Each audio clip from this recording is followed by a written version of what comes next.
is Jessica Grant. By observing me physically, one will be able to collect obvious characteristics, such as my wavy hair and tall stature. But the one characteristic that stands out above the rest when I walk into a room is my skin color. When I was first presented with the task of creating a speech pertaining to social issues in society, my immediate reaction was to speak about the world's division. It wasn't until I was a quarter of the way through until it dawned on me that it is virtually impossible to speak on such an involved topic without addressing the divisions that exist within cultures. I figured the easiest place to start is with my own. This is a very in-depth topic that involves an expanded amount of information than what time allows for today.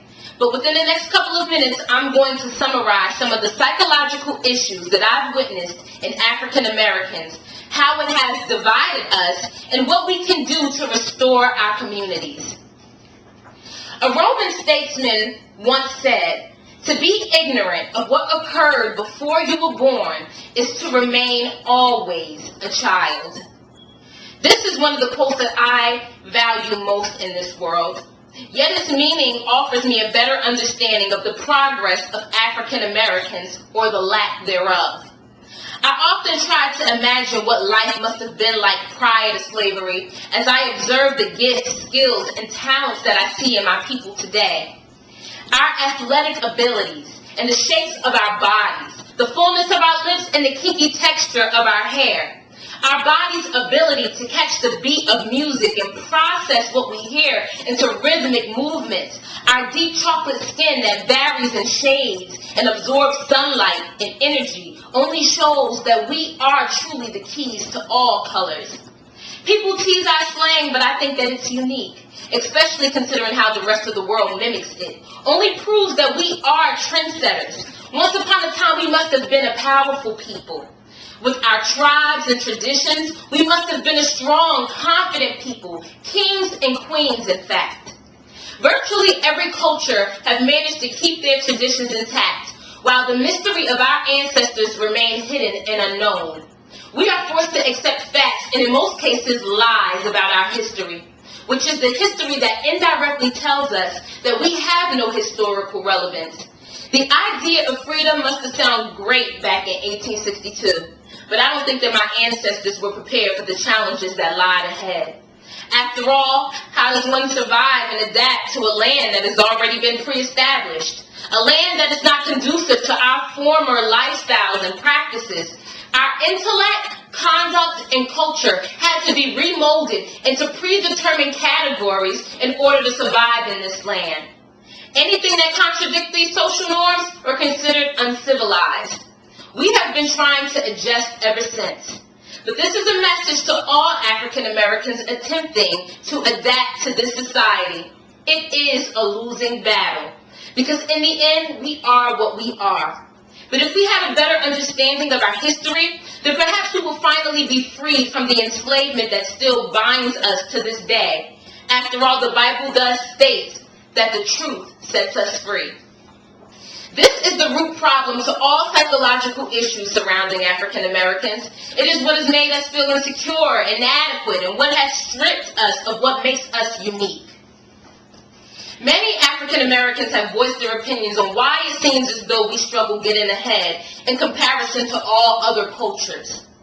Although I believe there are many forces working against us, I'd rather focus on what we do to further divide ourselves. The number one issue in the African American community is that we have no unity. We have no unity because we are all individually trying to adapt to white society in all aspects of our lives. Economically, educationally, financially, physically. We do this because for centuries we have been constantly reminded that something is wrong with us. For example, the natural way for African Americans to wear their hair is having an afro, braids, or dreads. But these hairstyles are not always acceptable, especially in the corporate world. Therefore, we must wear weaves or get relaxers to look more white and to fit into society. Another example is the common term crossing over. The ideal accomplishment for most African American artists is to gain the approval of the white audience. This does not only apply to the arts alone, but all aspects of the life of African Americans. We are conditioned to ultimately hate ourselves. This is evident in the way that we treat one another. We were more unified when we were forced to use colored-only bathrooms and live in colored-only communities. But over time, as we became more integrated, we abandoned one another to adopt a better lifestyle. Now we despise the hood or the ghetto that we all came out of. Society continues to contribute to that. Black is always associated with evil or negativity, especially in the way that African Americans are portrayed on television and in movies. We are forced to show honor to whites as our heroes or the ideal symbol of perfection. After all, Santa Claus is white, Jesus is white, angels, the Easter Bunny, Cupid, they're all white. I guess you can get a better understanding of what other cultures and why they hate black and why black hates black. It is because the world is hypnotized and programmed to despise us. But despite what it looks like on the surface, very few people possess the vision required to understand the people like us and see the beauty that lies within. The question that should linger in the mind of every African American is, why does our adversary go to such extremes to confine us and prevent us from knowing exactly who we are? What could it cost him if the world displayed positive images of us? I once asked my students in an etiquette class that I teach that is filled with mostly black and Hispanic females, what stereotype do they have about whites? They all said that they think that all white people are rich. For African Americans, it would appear that money would somehow put us on the same pedestal as whites. This is believed so much throughout the black community that some would gain riches by wholesaling our culture. For example, I'm often enraged by most African American celebrities because most of them exploit our culture just for fame and fortune.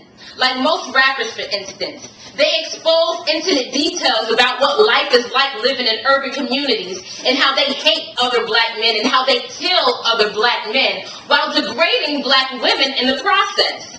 Then the song and music video is exposed to all cultures who can't even possibly relate to what life has handed us.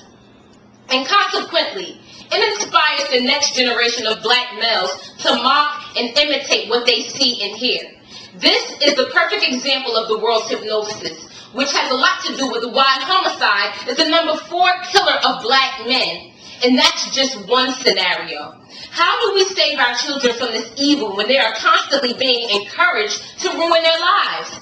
Then it spreads like a cancer into our school systems that is dominated by a culture who could care less whether our boys and girls graduate at all. And the stars that we see are merely puppets being controlled by an industry who purposely aim to destroy. And all of this is being done for the making of a dollar. What's even more frustrating is how we have accepted this defeat, how we move on with our lives, never attempting to effect change.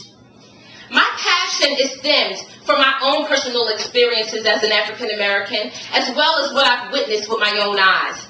I do not write this speech to attack other cultures. Rather, I must paint a clear picture to all blacks, outlining the issues that I see, and to encourage them to stay strong. Our only hope for unity and truly being free is through submission to the Word of God and to the laws of the land.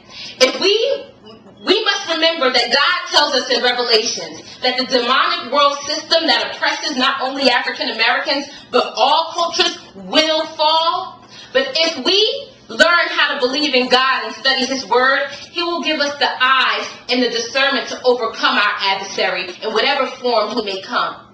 I am in complete disagreement with how the world is governed. I believe that our judicial systems are corrupt, and I don't agree with school systems and their curriculums. But I do believe that the only way to overcome these roadblocks are to submit to them.